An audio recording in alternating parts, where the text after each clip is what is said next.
फेरि अफिस जाने बेला आइरहन्छ कि अनि त्यसो भएको हुँदाखेरि चाहिँ डिले गर्न सकिएन।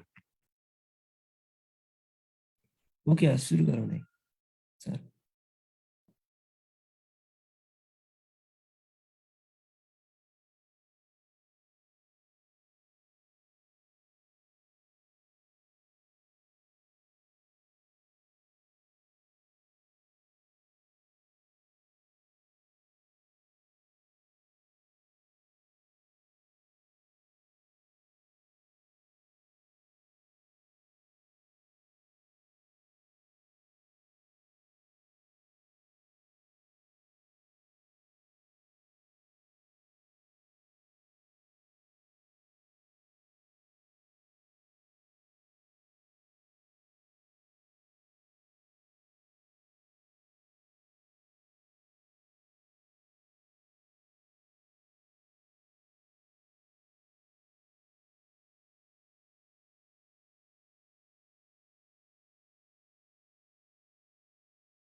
त्यो लाइभ स्ट्रिमिङ गर्न भनेर भनेको रहेछ त्यहाँ, त्यो नो भनेर गर्न खोजेको, लिभ मिटिङ भएछ। सकेसम्म चाहिँ त्यो लाइभ चाहिँ हामी लाइभ र भिडियो यो अडियो रेकर्डिङ गर्न हामीले बन्देज गर्न चाहन्छौँ। किन भन्दाखेरि हामीलाई चाहिँ यसरी पढाउन अनुमति छैन र त्यो उस लिनुपर्छ, हामीले इजाजत लिएको छैन। त्यसो भएको हुँदाखेरि चाहिँ यो चाहिँ अब हामीले चाहिँ त्यस्तो भनौँ कुनै फ्री अफ गरेको हो होइन, त्यतिकै भनौँ। त्यसले गर्दाखेरि यसले त त्यति धेरै असर नगर्ला भन्ने हो। तर चाहिँ जब क्लास सुरु हुन्छन् त्यो बेला चाहिँ हामीले यो लाइभ स्ट्रिमिङ गर्न र यो भिडियो रेकर्ड अडियो रेकर्ड गर्न चाहिँ बन्देज गर्नुपर्ने हुन्छ। हामी कर्मचारीहरूले पाइँदैन कि पढाउन। त्यसो भएको हुँदाखेरि चाहिँ अघि ट्रबल आएको कारणले त्यही हो कि do you want to permit live streaming भन्ने थियो। मैले चाहिँ त्यो नो गर्न खोज्दाखेरि चाहिँ त्यो लिभ भयो मिटिङ। र हामी यो टपिकमा जान्छौँ।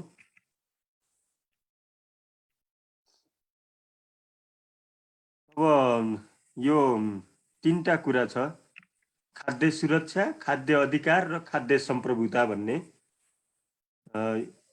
यो अङ्ग्रेजीमा चाहिँ food security, food right, right to food भन्छ अझ। र खाद्य सम्प्रभुता भनेको फुड सोभर्निटी भनेर चाहिँ भन्छ। यो नेपालमा चाहिँ केही समय अगाडि चाहिँ यो खाद्य सम्प्रभुता अथवा यो यसको सम्बन्धमा चाहिँ मान्छे यो पोलिटिकल एजेन्डा पनि बनेको थियो एकताका चाहिँ खाद्य सम्प्रभुता सहितको चाहिँ राष्ट्र निर्माण गर्न चाहन्छौँ हामी भन्थ्यो नि कसै कसै दलहरूले। हो यो चाहिँ त्यो पछि चाहिँ यो नाराकै रूपमा आयो। खाद्य सुरक्षा भनेको के हो त भन्दाखेरि यो टेक्निकल एस्पेक्ट हो, प्राविधिक पक्ष हो र यसले चाहिँ चारवटा कुरा समेट्छ। अस्ति यो कुरा आएको थियो जाँचमा कहाँको भन्दाखेरि गण्डकीमा खाद्य सुरक्षाका स्तम्भहरू के हुन् भनेर आएको थियो। अङ्ग्रेजीमा थियो त्यो चाहिँ है, यो 5th लेभलको इक्जाममा गण्डकीमा। उपलब्धता भनेको चाहिँ एभाइलेबिलिटी, उपलब्ध हुनु पर्यो खानेकुरा खाद्य वस्तुहरू मान्छेका लागि, र पहुँच हुनु पर्यो। उपलब्ध मात्र भएर भएन, त्यहाँ चाहिँ त्यसको पहुँच पनि हुनु पर्यो, मान्छेको किन्न सक्ने पहुँच हुनु पर्यो। र अर्को क्रय शक्ति, किन्न सक्ने क्षमता हुनु पर्यो र दिगोपन र सधैँ एभाइलेबल हुनु पर्यो। यो के भन्छ असोजको महिनादेखि माघ महिनासम्म चाहिँ गाडी पुग्ने भएको हुँदाखेरि चामल पुगेको हुनाले त्यसपछि राजमार्ग अवरुद्ध भएर पुगेन। त्यस्तो चाहिँ भन्न खोजेको होइन, दिगोपन हुनु पर्यो। यसरी चारवटा खम्बा छन् यसका खाद्य सुरक्षाका। र खाद्य अधिकार भनेको यो मानव अधिकारसँग सम्बन्धित छ। यसका तीनवटा स्तम्भ छन्। यसको चाहिँ रेस्पेक्ट, सम्मान, परिपूर्ति भनेको चाहिँ यो सप्लाई, र संरक्षण भनेको चाहिँ यो भनौँ प्रोटेक्सन गर्ने आफ्नो नागरिकहरूलाई भन्न चाहिँ। यसरी चाहिँ यो मानव अधिकारसँग सम्बन्धित कुरो चाहिँ खाद्य अधिकार हो। फुड सेक्युरिटी अथवा खाद्य सुरक्षा भनेको यो टेक्निकल एस्पेक्ट हो। र खाद्य सम्प्रभुता अथवा सार्वभौमिकता पनि भन्छ त्यसलाई कहिलेकाहीँ। यो सार्वभौमसँग चाहिँ सम्बन्धित छ खाद्य सम्प्रभुता भनेको। यसका 6वटा स्तम्भ छन्। एउटा भनेको जनताको खानामा केन्द्रित हुने कुरा र उत्पादकहरूको महत्त्व। उत्पादकहरूको महत्त्व भनेको के हो भन्दाखेरि यो खाद्य सम्प्रभुतामा चाहिँ यो फुड प्रोडक्सनदेखि मार्केटिङसम्म, मार्केटिङ गर्दा अथवा चाहिँ यो खाद्य वस्तुहरूको कुनै पनि निर्णय गर्दा, प्राइस फिक्सिङको निर्णय होला अथवा अरू कुनै निर्णय होला, त्यो निर्णयमा चाहिँ त्यो प्रोड्युसर हुन्छ नि, उत्पादक, त्यसको चाहिँ सहभागिता हुनुपर्छ भन्ने कुरा गर्छ कि यो खाद्य सम्प्रभुताले। जो फार्मर्स हो त्यसले प्रोडक्सनमा इन्भल्भ हुन्छ, त्यो फार्मर्सको चाहिँ हरेक निर्णय प्रक्रियामा चाहिँ त्यसको सहभागिता हुनुपर्छ भन्ने कुरा गर्छ कि यो सम्प्रभुताले।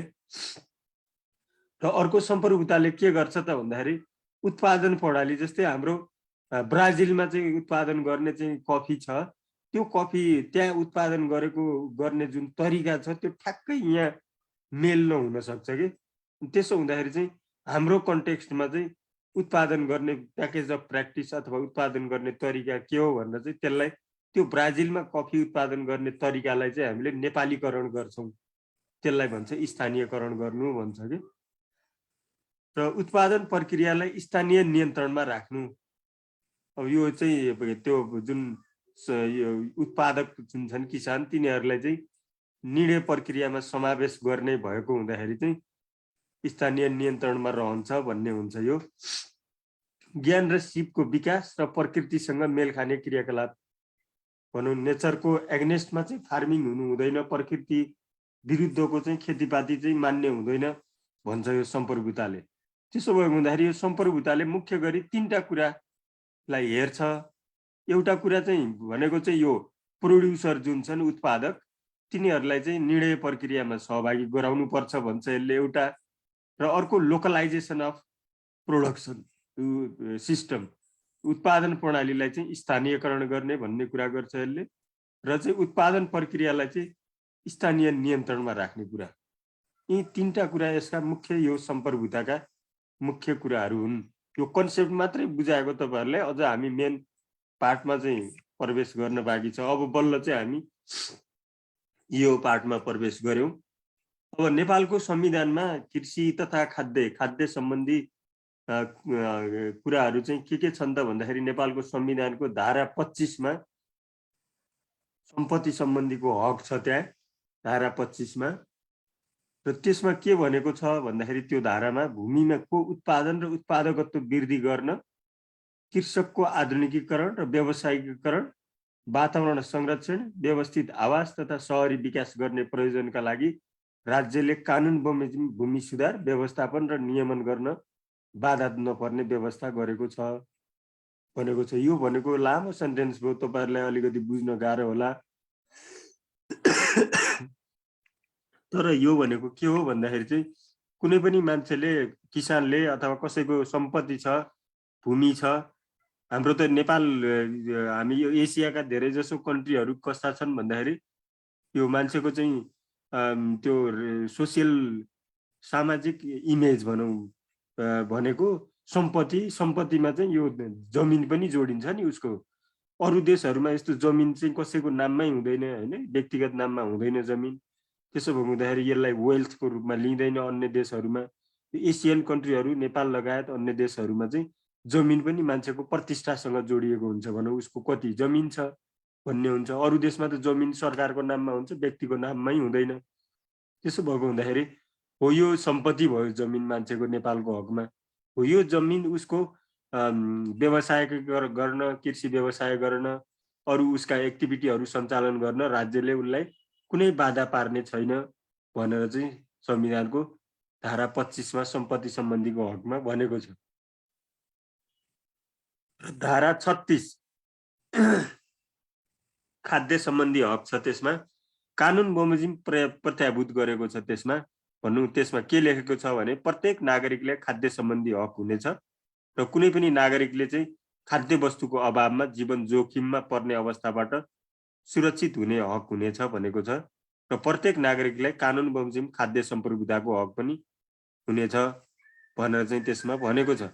अब यो अस्तिको जाँचमा आयो, हेर्नुस्, त्यो गण्डकीको जाँचमा 5औं तहको चाहिँ परीक्षामा के आयो भन्दाखेरि क्वेशन, नेपालको संविधानमा के अरे खाद्य सम्बन्धी हक नेपालको संविधानको धारा कतिमा व्यवस्था गरिएको छ भनेर आयो। अब तपाईहरुले चाहिँ धारा 36 मा भनेर चाहिँ बुझ्नु पर्ने हुन्छ। त्यो धारा 36 मा खाद्य सम्बन्धी हकको व्यवस्था गरेको छ। अब धारा 42 मा चाहिँ के भनेको छ संविधानको, कृषि सम्बन्धी खाद्य सम्बन्धी कुरो छ। त्यहाँ पनि प्रत्येक किसानलाई कानुन बमोजिम कृषि कार्यका लागि भूमिमा पहुँच, परम्परागत रूपमा प्रयोग र अवलम्बन गरिएको स्थानीय बिउ बिजन र कृषि प्रजातिको छनौट र संरक्षणको हकको प्रत्याभूति गरिएको छ भनेको छ। यो सामाजिक न्यायको हकमा चाहिँ यो जुन किसानले आफ्नै परम्परागत रूपमा चाहिँ उत्पादन गर्ने जुन छ तरिका, मानव ल जुम्लाको कुनै किसानले चाहिँ त्यो चिनो उत्पादन गर्ने जुन तरिका छ त्यो तरिका भएन, अर्को गर भनेर चाहिँ राज्यले भन्ने छैन। उसले जुन परम्परागत रूपमा चाहिँ गरिआएको, उसले परम्परागत रूपमा जुन बिउ हाम्रो गाउँघरतिर चाहिँ के गर्छन् भन्दाखेरि ठुल्ठुला बाला भएका धानका बालाहरू काटेर त्यहाँबाट बिउ संरक्षण गर्ने, त्यही बिउ ओल्लो पल्लो घरमा चाहिँ साटासाट गर्ने व्यवस्था छ। हो त्यो एउटा परम्परागत बिउको चाहिँ जगेर्ना गर्ने तरिका हो। त्यो तरिकामा हस्तक्षेप गर्ने छैन राज्यले भनेको। र परम्परागत तरिकाले उत्पादन गर्ने जुन हाम्रा प्रविधि छन्, खेती प्रविधि, त्यो पनि यो भएन। अब यो आधुनिक प्रविधि गर्नुपर्छ भन्न त भन्न सक्ला, प्रविधि आधुनिक तरिकाले खेतीपाती गर्नुपर्छ भनेर, तर यही गर भन्ने चाहिँ फोर्सफुल्ली उसलाई चाहिँ निर्णय गर्न बाध्य गराउने छैन राज्यले भनेको। त्यो चाहिँ सामाजिक न्याय सम्बन्धी हक धारा 42।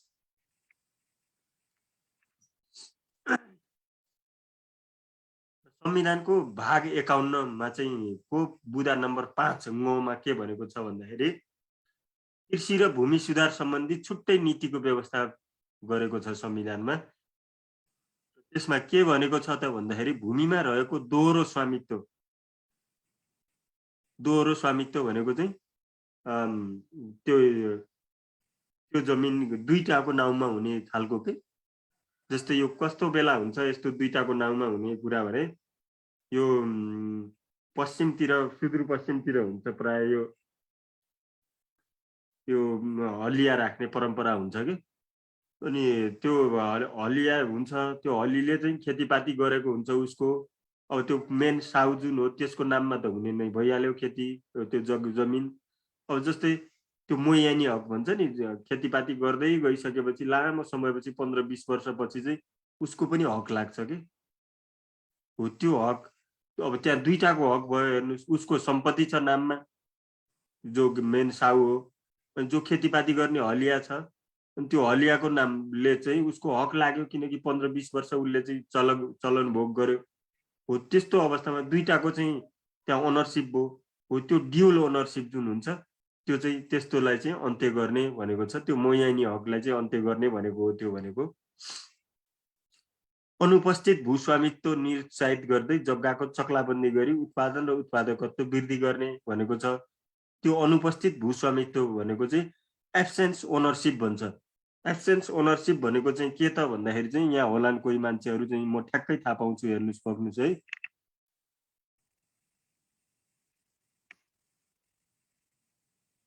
यो आशिष साई भन्ने चाहिँ पक्का पनि माथि कर्णालीतिरको हुनुपर्छ उहाँको के छ भन्दाखेरि जुम्लामा पुरानो पुर्ख्यौली घर छ र जुम्लाको चाहिँ त्यो गुठी चौर भन्नेमा उहाँको जग्गा थियो अब उहाँ चाहिँ नेपालगञ्जको चाहिँ धम्बोजीमा आइपुग्नुभयो अब धम्बोजीमा उहाँको घर छ सधैँ त्यहीँ बस्नुहुन्छ त्यही बागेश्वरी एकाडेमीमा उहाँ पढ्नुहुन्छ अब त्यहाँ पढिसकेपछि चाहिँ अब उहाँको चाहिँ त्यो गुठी चौरको जग्गा चाहिँ त्यो त्यत्तिकै बाँझो छ हेर्नुहोस् मान्छे चाहिँ त्यो आशिष साई कहाँ छ धम्बोजी छ नेपालगञ्ज तर चाहिँ गुठी चौरको जग्गा बाँझो छ मान्छे छैन हो त्यस्तो ओनरसिप त्यो जग्गा अरूले लिन पनि पाएन किनकि आशिष साईको नाममा छ नि त्यो जग्गा त भनेपछि हो त्यस्तो जग्गालाई चाहिँ एब्सेन्स ओनरसिप भन्छ हो त्यो अन्त्य गर्ने भनेको छ कानुन ल्याएर अब कसरी कानुन अन्त्य गर्ने भन्ने कुरो चाहिँ कानुनमा भन्छ होइन अब यहाँ चाहिँ त्यस्तो अवस्थामा चाहिँ 5 वर्षसम्म खेतीपाती गरेन भने चाहिँ त्यो जग्गा स्वयं स्वत सरकारको नाममा हुने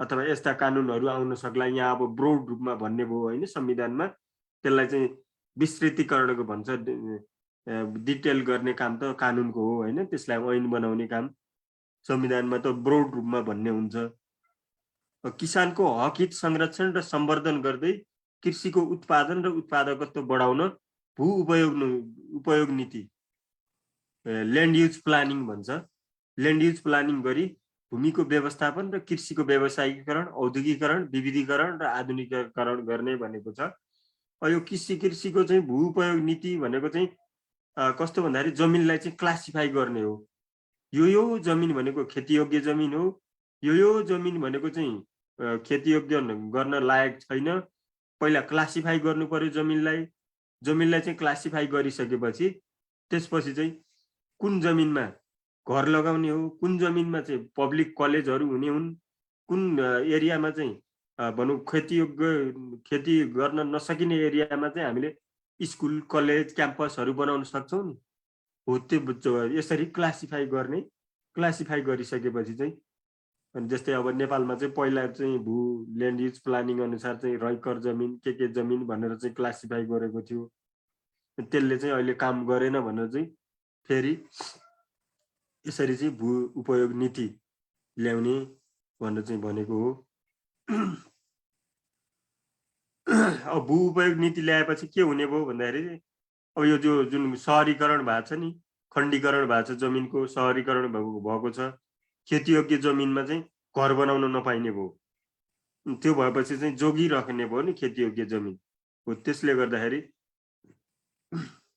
अब यो कानुन छैन हेर्नुहोस् त्यो खेतीयोग्य जमिनमा घर नबना भनेर चाहिँ कसैले भन्न पाउँदैन कि किनकि कानुन हुनु पर्यो नि कुनै पनि कुरा नगर भन्नका लागि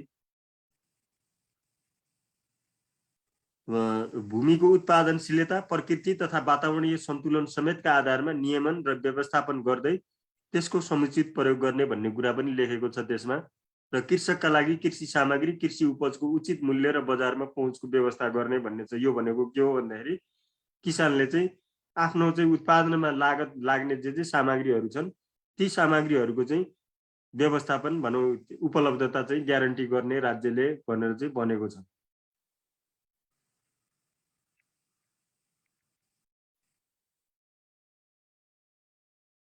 अब नेपालको संविधानमा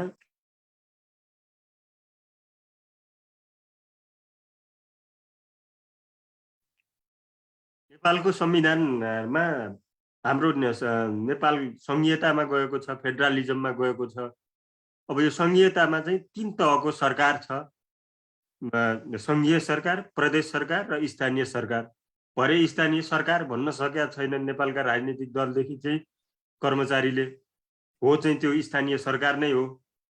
अनि स्थानीय तह भनेर भन्छौँ होइन, भन्न चाहिँ, तर चाहिँ त्यो सरकार भन्न नसक्नु भनेको चाहिँ त्यो अधिकार नदिएको जस्तो भन्ने हो। अधिकार त अब त्यो सरकार भएपछि आफै हुने नै भयो त्यहाँ काम सञ्चालन गर्नका लागि। तर स्थानीय सरकार भन्न सकेका छैन कि अझै पनि राजनीतिक दल, सरकारहरूले, सङ्घीय सरकारहरूले, हो चाहिँ त्यो स्थानीय सरकार नै हो। 3 तहको सरकार छ। 3 तहको सरकारका चाहिँ कामहरूको चाहिँ जिम्मेवारी बाँडफाँड गरेको छ। तैँले के काम गर्ने, मैले के काम गर्ने भनेर चाहिँ 3 तहका सरकारहरू बीच चाहिँ कार्य जिम्मेवारी चाहिँ बाँडफाँड गरिएको छ। सङ्घीय सरकारले गर्ने कामहरू के हुन्, कृषि सम्बन्धीका कुरा गरिरहेका छौँ है अहिले हामी। र त्यसपछि चाहिँ प्रदेश सरकारले कृषि सम्बन्धी के गर्ने हो, र चाहिँ स्थानीय सरकारले चाहिँ कृषि सम्बन्धी काम के गर्ने हो, र तीनटैको साझा अधिकार के हुन्छ भनेर चाहिँ संविधानमै लेखिएको छ।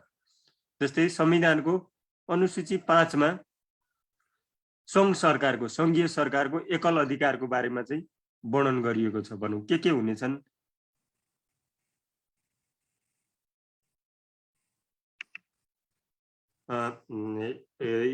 सङ्घीय सरकारको कामहरू के हुनेछन् भनेर चाहिँ भनेको छ।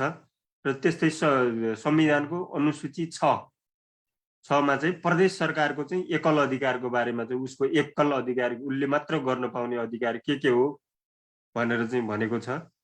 र अनुसूची 7 मा चाहिँ प्रदेश सरकार र सङ्घीय सरकारको साझा अधिकार, दुईटैले चाहिँ गर्ने कामहरू के हुन् भन्न चाहिँ भनेको छ। र संविधानको अनुसूची 8 भनेको पछाडितिर हुन्छन् अनुसूचीहरू लास्टमा, त्यो अनुसूची 8 मा चाहिँ स्थानीय सरकारको चाहिँ एकल अधिकारको बारेमा चाहिँ वर्णन गरिएको छ। र अनुसूची 9 मा चाहिँ सङ्घीय सरकार, प्रदेश सरकार र स्थानीय सरकारका साझा अधिकारको बारेमा चाहिँ वर्णन गरिएको छ संविधानमा को त्यो अनुसूचीहरूमा। अनि त्यसो हुँदाखेरि चाहिँ र अब ती अनुसूचीहरूमा चाहिँ के काम गर्न भनेको छ 3 तहका सरकारलाई भनेर छ। जस्तै संविधानको अनुसूची 5 मा रहेको सङ्घीय सरकारको अधिकार सूची अन्तर्गत कृषिसँग प्रत्यक्ष सम्बन्धित हुने विषय क्वारेन्टाइन हो। यो क्वारेन्टाइनको काम चाहिँ सङ्घीय सरकारले मात्र गर्न पाउँछ। प्लान्ट क्वारेन्टाइन होला, पशु क्वारेन्टाइन होला, हो, यी क्वारेन्टाइन सम्बन्धी जे कामहरू छ यो काम चाहिँ सङ्घीय सरकारले मात्र गर्न पाउने, स्थानीय सरकार र प्रदेश सरकारले चाहिँ गर्न पाउँदैन। अब यो भित्र पनि यसलाई चाहिँ अब विस्तृतीकरण गरेछ। क्वारेन्टाइन भनेको त एउटा ब्रोड टर्म भयो, यो भित्र के पर्छन् भनेर चाहिँ फेरि अनबन्डलिङ गर्ने भन्छ, विस्तृतीकरण गर्ने भन्छ कि हो। त्यो विस्तृतीकरण पनि यो संविधानको अनुसूचीमा गरेका छन्। तल छ अहिले भन्छौँ हामीले क्वारेन्टाइनमा चाहिँ के छन् भन्ने कुरा। र संविधानको अनुसूची 6 मा रहेको प्रदेशको अधिकारको सूची अन्तर्गत कृषिसँग सम्बन्धित हुने विषय भनेको, अथवा यसलाई कसरी बुझिदिनुहोस् भन्दाखेरि प्रदेश सरकारले को कृषि सम्बन्धीको काम के हो, एकल अधिकार भने कृषिमा आयकर, कति आयकर लिने भन्ने कुरा चाहिँ उसले तोक्न पाउने अधिकार, कृषिमा चाहिँ सेवा शुल्क कति तोक्ने भन्ने अधिकार, दण्ड जरिमाना कति लगाउने भन्ने खालको चाहिँ अधिकार उसको चाहिँ प्रदेश सरकारको हो। र अर्को कृषि तथा पशु विकासको काम पनि प्रदेश सरकारको चाहिँ एकल अधिकारमा पर्दछ। अब संविधानको अनुसूची 7 भनेको के हो त भन्दाखेरि सङ्घीय सरकार र प्रदेश सरकारको चाहिँ साझा अधिकार हो। र त्यो साझा अधिकारमा चाहिँ औषधि र विषादी, औषधि भनेको यो लाइभ स्टकका चाहिँ औषधि हुन्, र विषादी र कृषि जैविक विविधता, यी दुईटा काम चाहिँ प्रदेश सरकार र सङ्घीय सरकारका चाहिँ साझा अधिकार हुन्। दुईटैले गर्न पाउँछन् यो काम।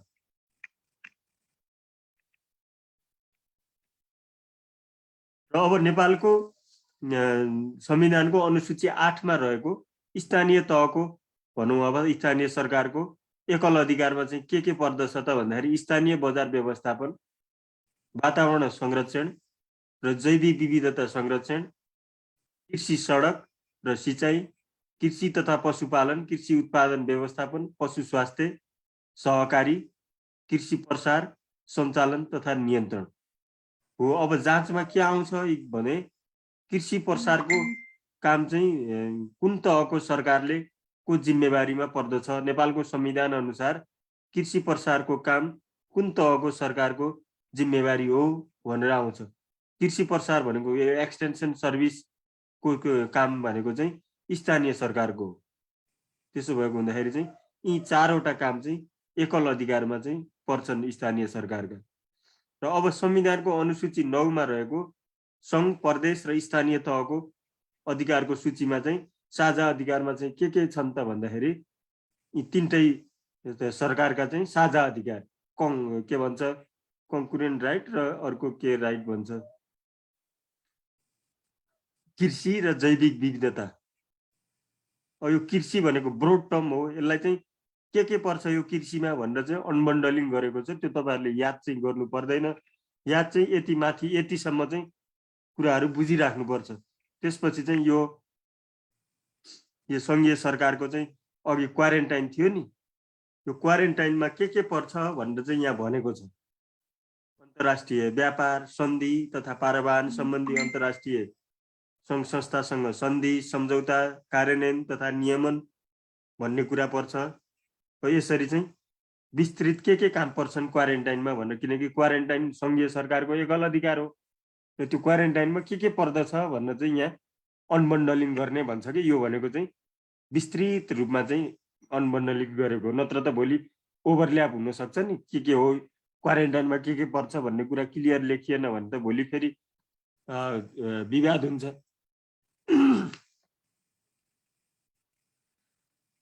यो प्रदेशको एकल अधिकारमा चाहिँ के थियो त भन्दाखेरि कृषि तथा पशु विकास, कल कारखाना, औद्योगिकरण भन्ने थियो। र यी चाहिँ त्यो भित्र कृषि तथा पशुपन्छी विकासमा के पर्छ भन्ने कुरो चाहिँ यहाँ लेखेको छ डिटेलमा।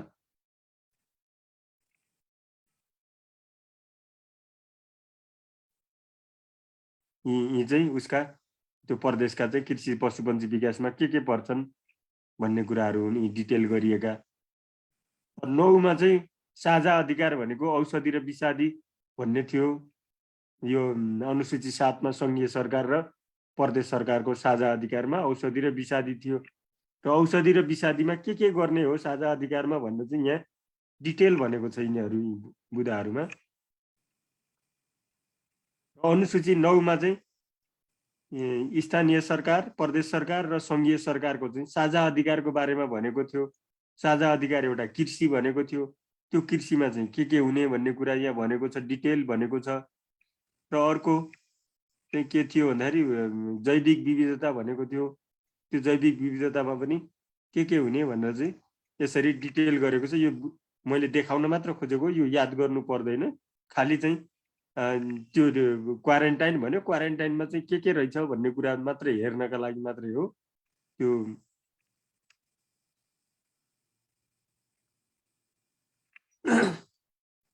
र अर्को अघि खाद्य सम्बन्धी हक भनेका थियौँ धारा 36 मा संविधानको। र त्यो धारा 36 मा चाहिँ लाई अब त्यो कानुन त्यो त संविधानमा चाहिँ एकदम ब्रोड रूपमा चाहिँ विस्तृत रूपमा भनेको हुन्छ, के अरे एकदम ब्रोड रूपमा भनेको हुन्छ। तर चाहिँ यहाँ त्यसलाई त अब कानुन बनाउनु पर्यो नि। कानुनले ऐनले चाहिँ बल्ल चाहिँ त्यसलाई चाहिँ सिम्प्लिफाइड गराउने हो। ऐन मात्र ऐनले पनि फेरि ऐन लागू हुने होइन, नियमावली लागू हुने हो। अनि त्यसो हुँदाखेरि हो, त्यसो भएको हुँदाखेरि संविधान, ऐन र नियमावली तीनटा कुरा। पहिला संविधानमा भएको कुरा अनुसार चाहिँ ऐन बनाउने हो र ऐन अनुसार चाहिँ नियमावली बनाउने हो। नियमावली बल्ल लागू हुने हो, ऐन लागू हुँदैन। अनि त्यसो भएको हुँदाखेरि चाहिँ हो त्यो संविधानमा भएको कुरालाई चाहिँ लागू गर्नका लागि कानुन बनाउनु पर्यो, ऐन बनाउनु पर्यो। र त्यो ऐन खाद्य अधिकार तथा खाद्य सम्प्रभुता सम्बन्धी ऐन 2075 भनेर चाहिँ बन्यो। अनि अब यसको नियमावली बन्दैछ, किनकि नियमावली हो लागू हुने।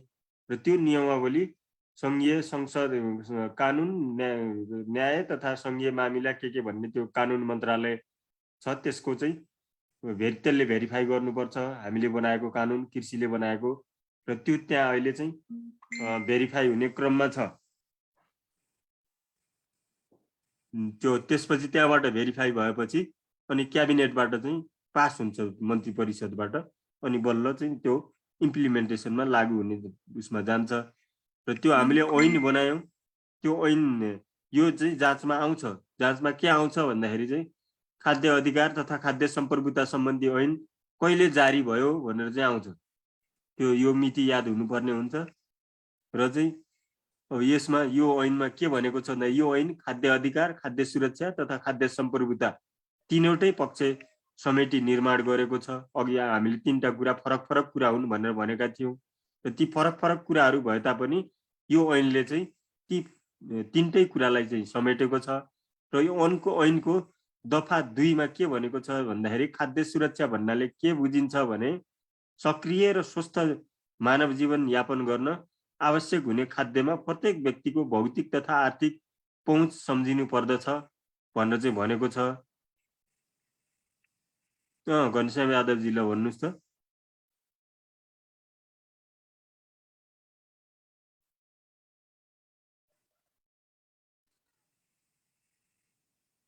र त्यसपछि खाद्य यो कहिलेकाहीँ चाहिँ खाद्य अधिकार तथा खाद्य सम्प्रभुता ऐन 2075 अनुसार खाद्य सुरक्षा भन्नाले के बुझिन्छ भन्ने खालको कुराहरू पनि कहिलेकाहीँ सोधिदिन सक्छ। त्यसो हुँदाखेरि चाहिँ यो खाद्य सुरक्षा भनेको यो खाद्य सम्प्रभुता भन्नाले खाद्य उत्पादन तथा वितरण प्रणालीमा किसानले उपभोग वा अभ्यास गर्ने देहाको अधिकार सम्झिनु पर्दछ भन्ने छ। यो खाद्य सम्बन्धी नीति निर्माणमा सहभागी हुने छ। त्यो सहभागी हुँदाखेरि चाहिँ यो तीनटा बुदाहरू यहाँ चाहिँ भनेको छ। खाद्य सम्बन्धी अधिकारको सम्मान, संरक्षण र परिपूर्ति दफा 3 मा भनेको छ। यी कुराहरू याद गर्नु चाहिँ पर्दैन। मैले जस्ट तपाईहरुलाई चाहिँ त्यो ऐनमा चाहिँ के भनेको छ, के रहेछ कुरा भन्ने हो। त्यही अब यो प्रत्येक नागरिकलाई दिएको खाद्य सम्बन्धी अधिकार तथा खाद्य सुरक्षाको अधिकार हुनेछ। बिना भेदभाव पर्याप्त पोषणयुक्त र तथा गुणस्तरीय खाद्यमा नियमित पहुँच हुनेछ भन्ने छ। भोकबाट मुक्त हुने अधिकार छ। खाद्यको अभावमा जीवन जोखिममा पर्ने अवस्थाबाट सुरक्षित रहने अधिकार छ। भोकमारी वा खाद्य असुरक्षाको जोखिममा रहेका व्यक्ति वा परिवारले खाद्यमा दिगो पहुँच र पोषण सहायता प्राप्त गर्नेछन्। सांस्कृतिक रूपमा स्वीकार्य खाद्य उपयोग गर्नेछ। अब उहाँ चाहिँ जुम्लाको चाहिँ बाहुन त्यो साई अघि थियो नि, आशिष साईलाई लगेर चाहिँ ल यो राँगो खा भनेर त भएन। अनि त्यही भएर उसलाई चाहिँ के स्वीकार्य छ, त्यो जुम्ली भएपछि चाहिँ अब उसले खसी च्याङ्ग्रा खाने होला, त्यही खसी च्याङ्ग्रै खा भनेर चाहिँ भन्नु पर्यो होइन।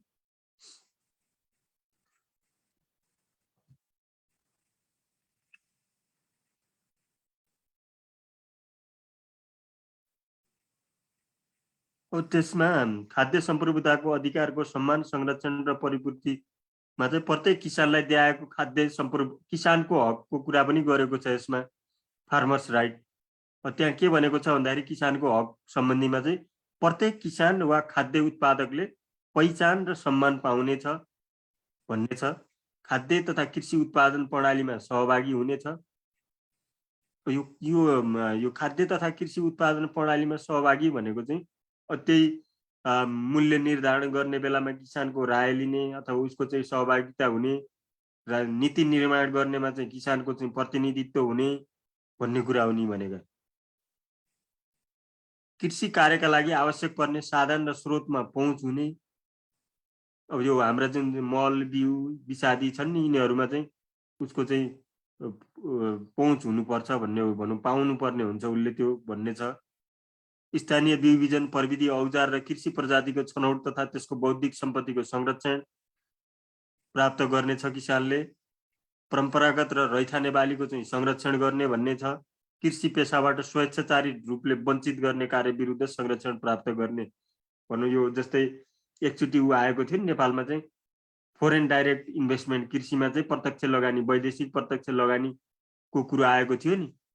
त्यो बेला के हुन्छ भन्दाखेरि चाहिँ यो कृषिमा चाहिँ वैदेशिक प्रत्यक्ष लगानी भयो भने ठुला कम्पनीहरू आइदियो भने चाहिँ के हुन्छ भने उनीहरूले किसानको जग्गा भाडामा लिन्छन्। भाडामा लिएपछि उनीहरूले चाहिँ एउटा किसान, दुईटा किसान, तीनटा किसानका जग्गा भाडामा लियो भने त्यो जग्गा उसले उपभोग गर्दै गर्दै गर्दै गर्दै जान्छ र अब किसानलाई चाहिने वस्तु जुन छ नि खानेकुरा उसैलाई बेच्छ। अब उसको चाहिँ किन्नका लागि चाहिँ केही आम्दानी हुँदैन। किसानको जग्गा थियो खेतीपाती गर्ने, त्यही मल्टिनेसनल कम्पनीलाई बेचिसक्यो। बेचिसक्यो भन्दा नि भाडामा दिइसक्यो, अब किन्नलाई त्यो पैसा छैन। हो त्यसो हुँदाखेरि चाहिँ हो त्यो बेला चाहिँ स्वेच्छाचारी रूपमा चाहिँ वञ्चित हुने भयो हो। त्यही भएर चाहिँ प्राय वैदेशिक लगानी चाहिँ कृषिमा उत्पादनमा चाहिँ हुनु हुँदैन भन्छ। उत्पादनमा भयो भने चाहिँ ती मल्टिनेसनल कम्पनीहरूले चाहिँ किसानको जग्गा भाडामा लिन्छन्। भाडामा लिएपछि ऊ उपभोग गर्दै गर्दै गर्दै 15-20 वर्ष चाहिँ सम्झौता हुन्छ। 15-20 वर्षसम्म त किसान पलायन भइसक्छ उसलाई, किन भन्दाखेरि उसलाई त्यहाँ खानलाई चाहिँ केही छैन, जग्गा भाडामा दिइसक्यो, किन्नलाई पनि उसको पहुँच छैन, आम्दानी नै छैन नि, जग्गा खेतीपाती गर्ने ठाउँ भाडामा दिइसक्यो। त्यही भएर चाहिँ प्राय वैदेशिक लगानी चाहिँ त्यो प्रशोधन उद्योगहरू सञ्चालन गर्ने, एक्सपोर्ट गर्ने विदेशमा, यस्ता कुराहरूमा मात्रै हुनुपर्छ भनेर त्यही भएर पहिला सरकारले ल्यायो। त्यसको व्यापक विरोध हुनुको कारण यही हो। यो हो हेर्नु साथीहरू, आज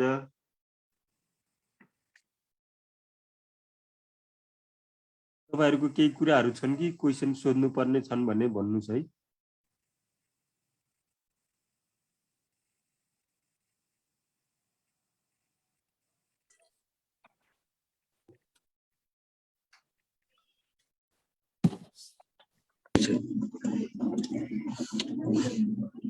सर, हजुर, अनि त्यो चक्ला बन्दी भनेको ठुलो एरियामा खेती गर्ने हो कि त्यो सानो एरियामा हो, के हो सर? चक्लाबन्दी भनेको के हो भन्दाखेरि जस्तै म ए भन्ने मान्छे छु, मेरो जग्गा छ, अर्को बी भन्ने मान्छे छ, त्यसको पनि जग्गा छ, अर्को सी भन्ने मान्छे छ, त्यसको पनि जग्गा छ, तर हाम्रा आधा कट्ठा मात्रै छन् तिनैजनाका भने चाहिँ अब हामी के गर्छौँ? अब त्यस्तो जग्गा कहाँ हुनु पर्यो त भन्दाखेरि एउटै ठाउँमा हुनु पर्यो। मानौ ल चितवनको भरतपुर एरियामा छ, भरतपुरको पनि त्यो 24 कोटीमा छ भने 24 कोटीमा को त्यो चोकैमा मेरो आधा कट्ठा, त्यो पर अल्ली एयरपोर्टतिर जाँदाखेरि त्यो प्रतीक्षालय लिएर अर्को बी भन्ने मान्छेको आधा कट्ठा, त्योभन्दा पर जाँदाखेरि चाहिँ अर्कोको आधा कट्ठा। अब त्यो आधा कट्ठामा चाहिँ मेसिनरीहरू त्यहाँ एप्लाई गर्न सकिएन। आधा कट्ठामा त त्यो ट्र्याक्टर त नअटाउने पनि हुनसक्छ, फर्काउन पनि नमिल्ने हुनसक्छ। त्यसो भएको हुँदाखेरि चाहिँ अब त्यो बेला हामीले के गर्छौँ भन्दाखेरि चाहिँ ती मान्छेका आधा कट्टालाई चाहिँ हामीले त्यो नाम निशानो, सानो निशानो चाहिँ त्यहाँ पुरै क्लियर गर्छौँ। त्यहाँ बिचमा चाहिँ केही आलीहरू केही हुँदैन, तिनटै मिलाइदिन्छौँ। अब 1.5 कट्ठा भयो बल्ल, आधा कट्ठा 1.5 कट्ठा भयो।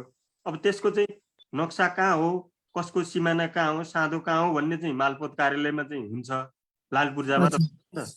तर चाहिँ त्यहाँ हामीले खेतीपाती गर्दाखेरि चाहिँ त्यहाँ नाम निशाना हाम्रो मेरो जग्गा कहाँ हो भन्ने चाहिँ मेरो थाहा हुँदैन। सम्मै बनाइएको हुन्छ, तिनटैको चाहिँ आलीहरू भत्काएर चाहिँ एउटै बनाइएको हुन्छ। त्यो मतलब हामीले यस्तो बुझ्नु पर्यो सर, हैन? चक्लाबन्दी भनेको ठुलो एरियामा खेती गर्ने भन्ने गर्ने हो, हैन? किनकि हाम्रो चाहिँ के भयो भन्दाखेरि चाहिँ नेपालमा जमिनलाई चाहिँ सम्पत्तिको रूपमा लिइन्छ। अब त्यो सम्पत्तिको रूपमा लिएपछि चाहिँ बाउ छोराहरू चाहिँ छुट्टिएपछि चाहिँ त्यो सम्पत्ति पनि भाग लगाउनु पर्ने हुन्छ। सम्पत्ति भाग लगाउने क्रममा चाहिँ जमिन पनि सम्पत्ति भयो नेपालमा। त्यो जमिनलाई चाहिँ भाग लगाउँदाखेरि त टुक्रा टुक्रा हुँदै गयो। टुक्रा टुक्रा हुँदै गर्दाखेरि त खेतीपाती गर्न सकिएन, त्यसमा मेसिनहरू लगाउन सकिएन, मास रूपमा चाहिँ उत्पादन गर्न सकिएन। त्यसो हुँदाखेरि चाहिँ हो ती टुक्रिएका जमिनहरूलाई चाहिँ एकीकरण गर्ने भन्ने हो। अब एकीकरण गर्दाखेरि किसानले मान्दैन। किन मान्दैन? त्यो साँधो मेटाउनु त नेपालमा चाहिँ यदि साँधो भनेको ठुलो अपराध गर्नु जस्तो हो नि। साँधो मेटाएकै कारण चाहिँ गाउँमा झगडा हुन्छ, हेर्नुहोस्। हजुर। अनि सर, अब हामीले हैन यस्तो एनहरू आउँछ, अब मतलब भनौँ विषादी एन 2048 2076 आयो, दुवै अप्सनमा दियो भने, यदि आयो भने अनि हामीले 76 हान्दा ठिक हुन्छ कि हामीले 48 हान्दा ठिक हुन्छ सर? त्यो 76 को चाहिँ तल लास्टमा चाहिँ खारेजी तथा बचाउ भनेर लेखेको हुन्छ। त्यहाँ के लेखेको हुन्छ भन्दाखेरि यस अघि जारी भएको विषादी के भन्छ विषादी संरक्षण ऐन 2048 खारेज गरिएको छ भनेर लेखेको हुन्छ। त्यो हुँदाखेरि खारेज भइसक्यो, 76 ठिक भयो हैन? 76 ठिक भयो। अनि यो हुन्छ नि, अब मतलब बिरुवा संरक्षण ऐन अब पहिला 29 थियो, अहिले आएर 64 भयो हैन? अब 64 भयो भने चाहिँ 29 खारेज भयो, 64 भयो, फेरि 72 फेरि 74 आछ। अनि त्यो तीनटैमा यदि 72 64 74 आयो भने त्यसको मतलब अब हामीले चाहिँ हान्नु पर्ने चाहिँ 74 हानेपछि ठिक हुने भयो हैन? ठिक भयो। तर अब कहिलेकाहीँ चाहिँ के हुन्छ भन्दाखेरि खारेज नभइकन चाहिँ संशोधन गरेको हुन्छ। त्यही त संशोधन हो, संशोधनको हकमा त 74 मा भयो हैन? हजुर त्यो संशोधनवाला भन्नु त सर हजुरले। त्यो उसको ओरिजिनल डेटमा जुन बेला जारी भयो त्यही नै हो हान्नुपर्ने। संशोधन 72 मा भएको हकमा चाहिँ 72 हान्न पाइएन। ए त्यसो भए 64 हान्नु पर्यो। हजुर त्यो त संशोधन मात्रै गरेको। अब पहिलो संशोधन कहिले गरिएको हो भन्ने भयो भने त त्यही हान्नु पर्यो, पछि 72 हान्नु पर्यो हैन? नत्र भने चाहिँ त्यो अथवा कानुन नियमावली कहिले जारी भयो भन्न चाहिँ भन्यो हो भने त्यो उसको ओरिजिनल डेटमै हान्नुपर्छ। जारी भयो भने संशोधन भन्ने शब्द हाल्यो भने पछि हामीले चाहिँ हो।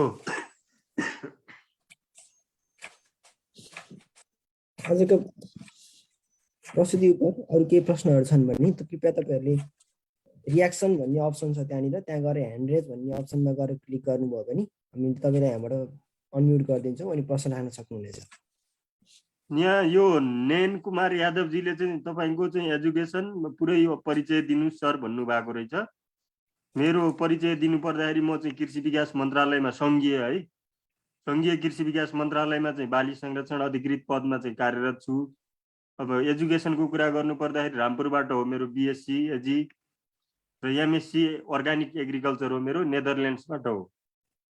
र हामीले एउटा किताब पनि लेखेका छौँ कम्पिटिटिभ एग्रिकल्चर भनेर, चाहिँ यो अफिसर लेभलका लागि हो। त्यो त्यसको एउटा अथर म पनि हो, लेखक।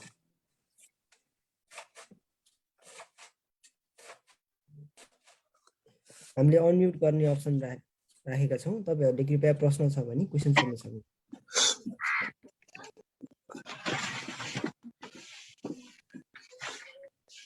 जितेन्द्र महतो सर। सर खाद्य अधिकार तथा खाद्य सुप्रभात सम्बन्धी ऐन 2075बाट कस्तो खालको क्वेसन आउन सक्छ सर?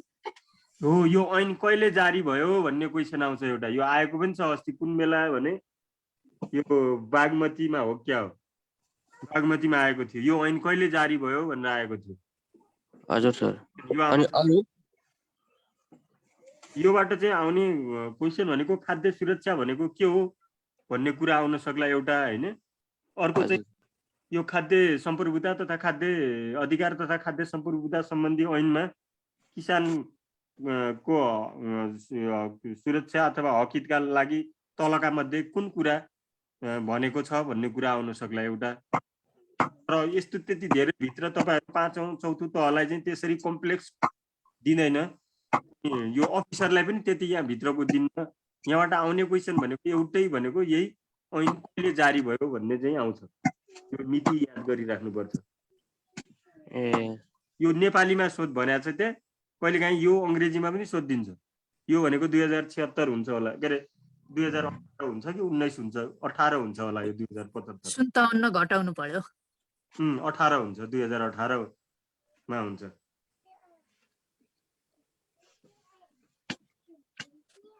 सर हजुर नमस्ते। हजुर नमस्कार। अनि सर यो खाद्य अधिकार तथा खाद्य सम्प्रभुता सम्बन्धी ऐन 2075 कहिले लालमोहरमा प्रकाशन भएको थियो सर? त्यो त लालमोहरमा प्रकाशित भनेको त्यो राजपत्रमा प्रकाशित भन्ने हो। त्यो 50 सालको कुन बेला कुन महिनामा भएको थियो त्यो चाहिँ मलाई याद छैन। त्यो राजपत्रमा प्रकाश त्यसो पनि आउँछ र इक्जाममा लालमोहरमै भएको भनेर त नसोध्ला।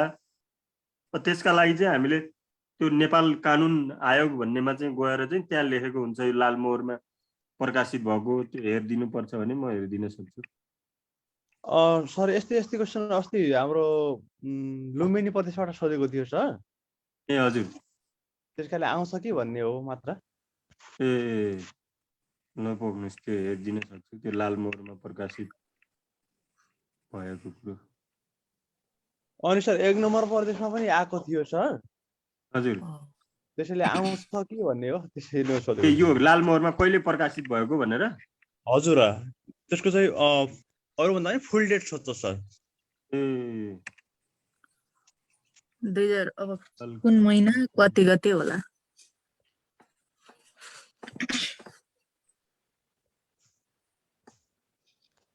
केही प्रश्नहरू भए राख्नु होला।